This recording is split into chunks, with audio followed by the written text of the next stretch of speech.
Chapter 2 Huddled behind a rock which was scarcely larger than his body, groveling in the white soft sand like a turtle making a nest for its eggs, Carrigan told himself this without any reservation.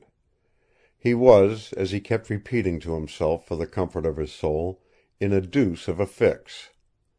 His head was bare, simply because a bullet had taken his hat away. His blond hair was filled with sand. His face was sweating.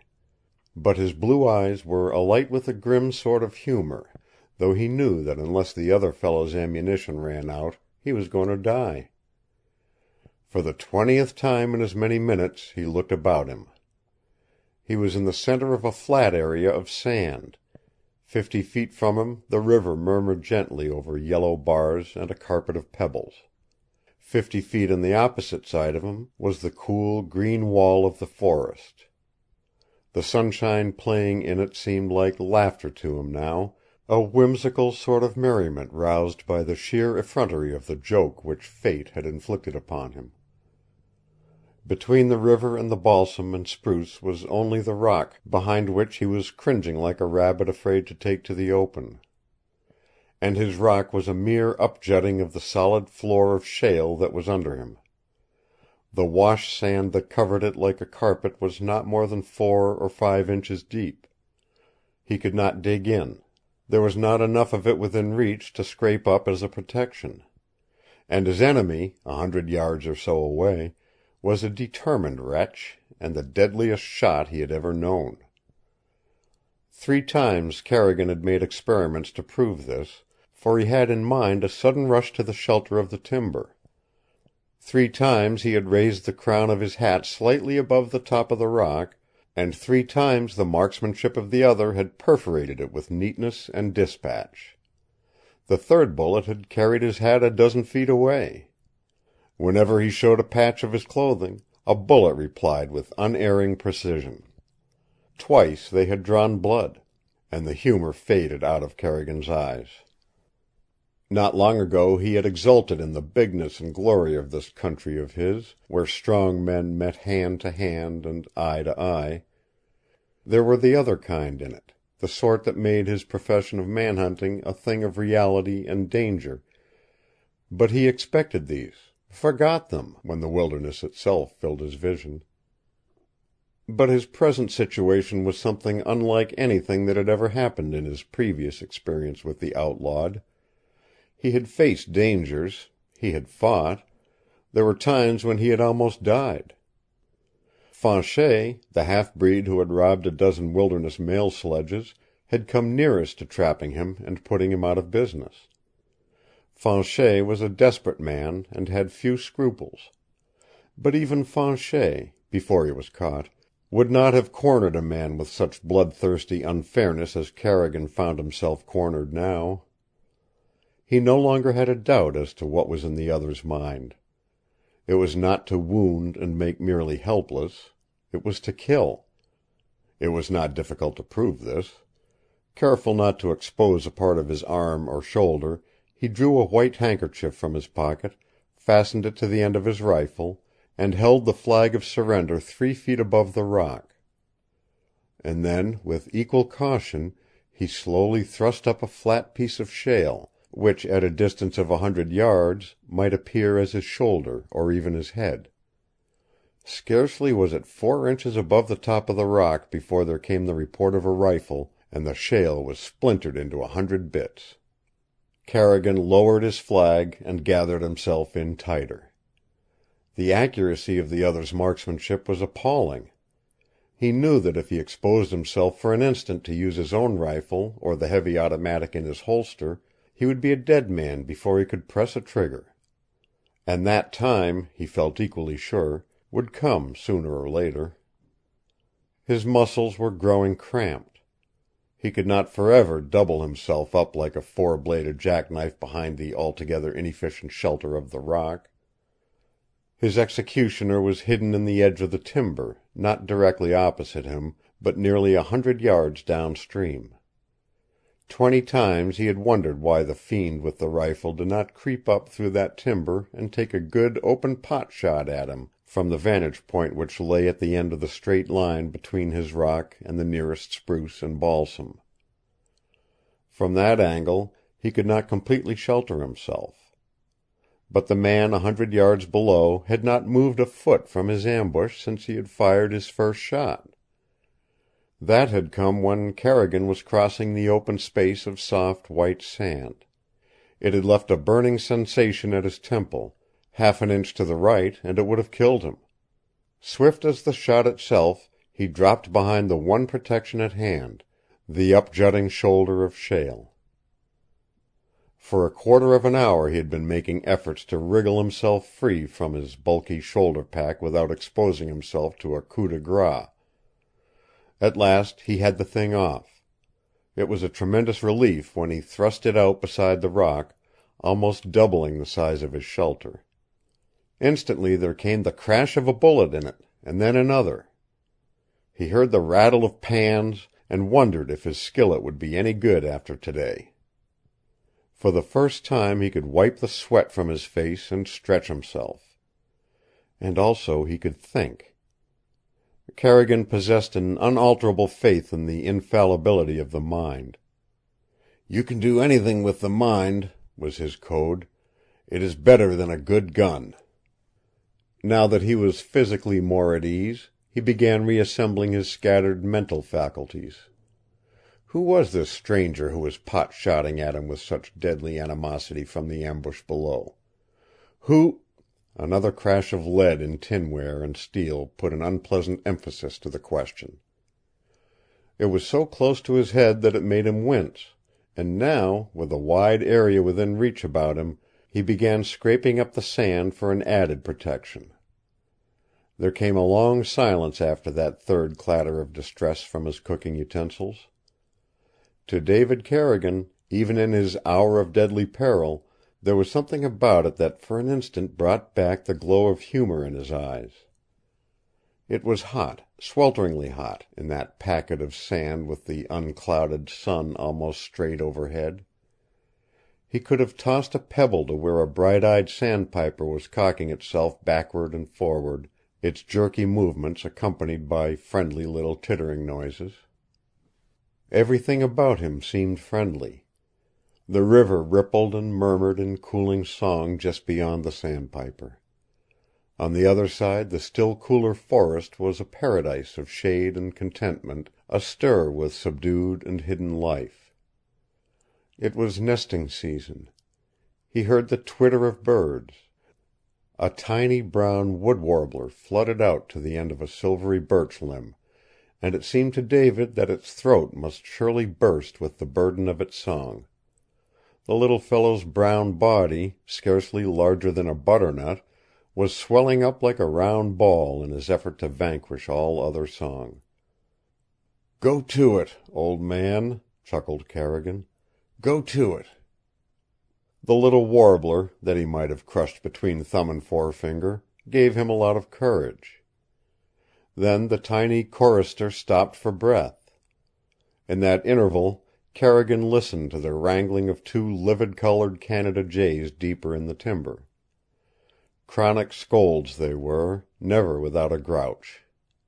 They were like some people Carrigan had known, born pessimists, always finding something to complain about, even in their love days. And these were love days. That was the odd thought that came to Carrigan as he lay half on his face, his fingers slowly and cautiously working a loophole between his shoulder pack and the rock.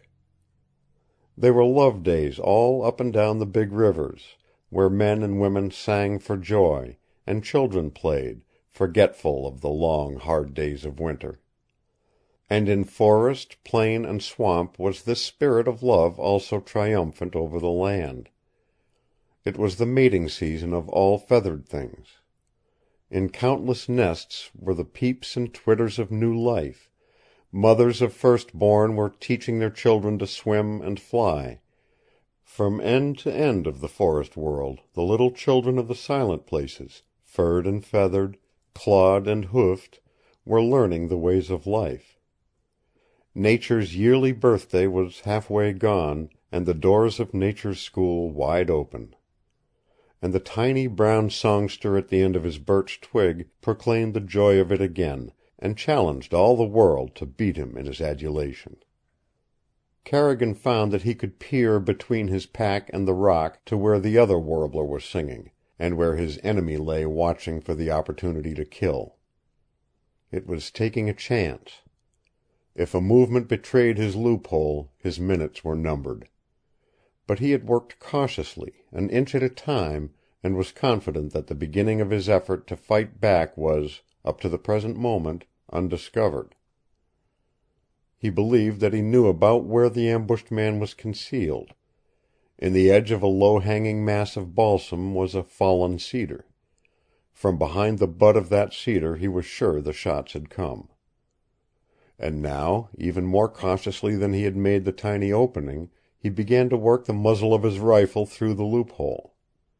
As he did this he was thinking of Black Roger Audemard. And yet almost as quickly as suspicion leaped into his mind, he told himself that the thing was impossible.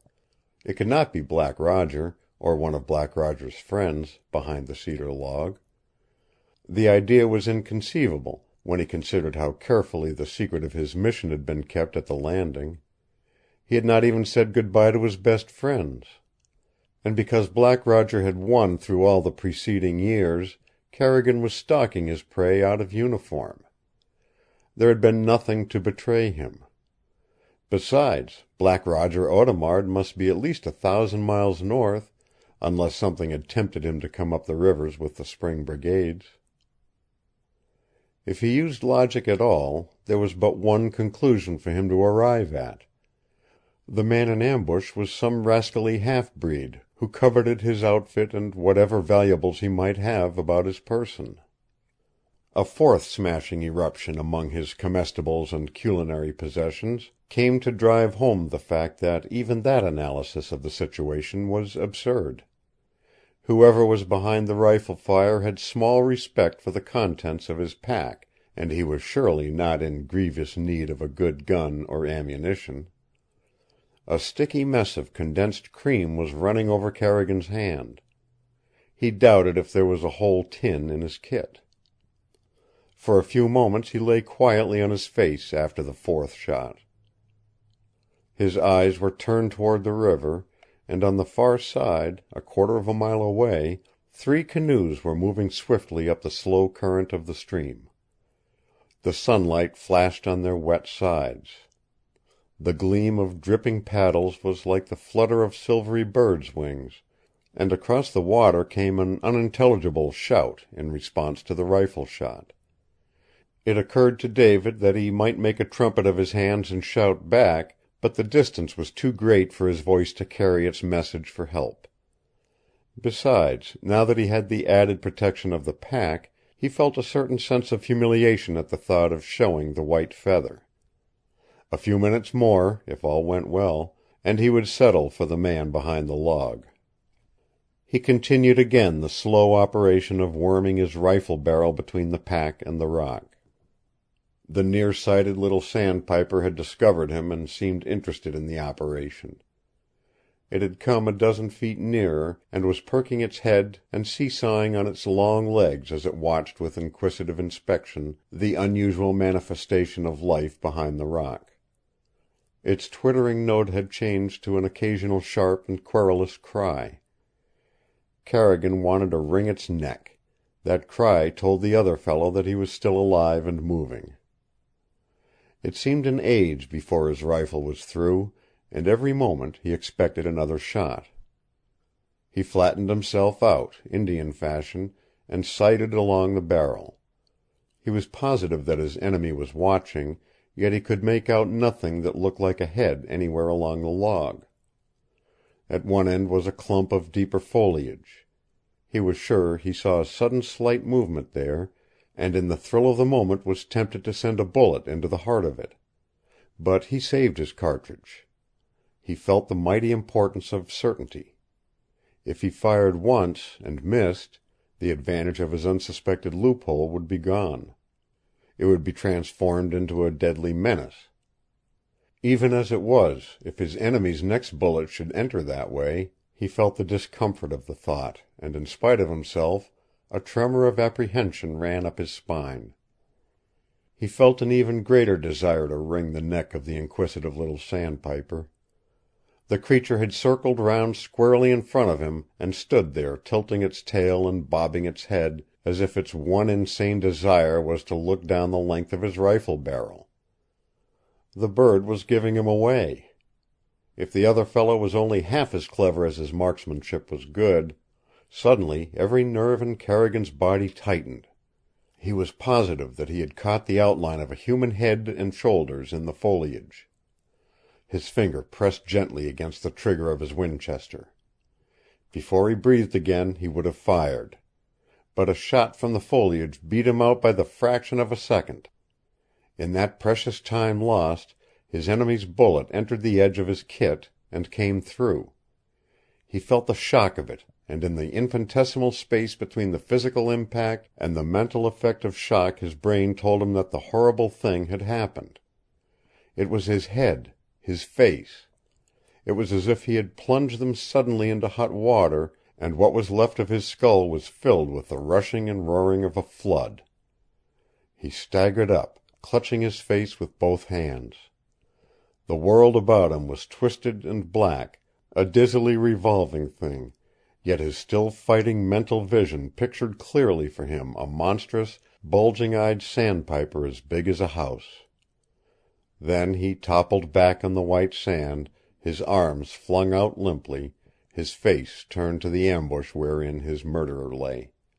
His body was clear of the rock and the pack, but there came no other shot from the thick clump of balsam. Nor, for a time, was there movement. The wood warbler was cheeping inquiringly at this sudden change in the deportment of his friend behind the shoulder of shale. The sandpiper, a bit startled, had gone back to the edge of the river and was running a race with himself along the wet sand. And the two quarrelsome jays had brought their family squabble to the edge of the timber. It was their wrangling that roused Carrigan to the fact that he was not dead. It was a thrilling discovery, that and the fact that he made out clearly a patch of sunlight in the sand. He did not move, but opened his eyes wider. He could see the timber. On a straight line with his vision was the thick clump of balsam.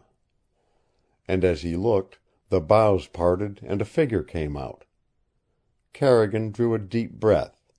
He found that it did not hurt him. He gripped the fingers of the hand that was under his body, and they closed on the butt of his service automatic. He would win yet if God gave him life a few minutes longer. His enemy advanced.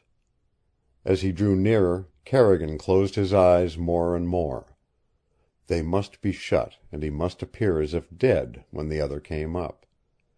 Then, when the scoundrel put down his gun, as he naturally would, his chance would be at hand. If a quiver of his eyes betrayed him, he closed them tight. Dizziness began to creep over him, and the fire in his brain grew hot again. He heard footsteps, and they stopped in the sand close beside him. Then he heard a human voice. It did not speak in words, but gave utterance to a strange and unnatural cry. With a mighty effort Carrigan assembled his last strength. It seemed to him that he brought himself up quickly, but his movement was slow, painful, the effort of a man who might be dying. The automatic hung limply in his hand, its muzzle pointing to the sand. He looked up, trying to swing into action that mighty weight of his weapon. And then from his own lips, even in his utter physical impotence, fell a cry of wonder and amazement. His enemy stood there in the sunlight, staring down at him with big, dark eyes that were filled with horror. They were not the eyes of a man. David Carrigan, in this most astounding moment of his life, found himself looking up into the face of a woman. End of chapter 2. Recording by Roger Moline.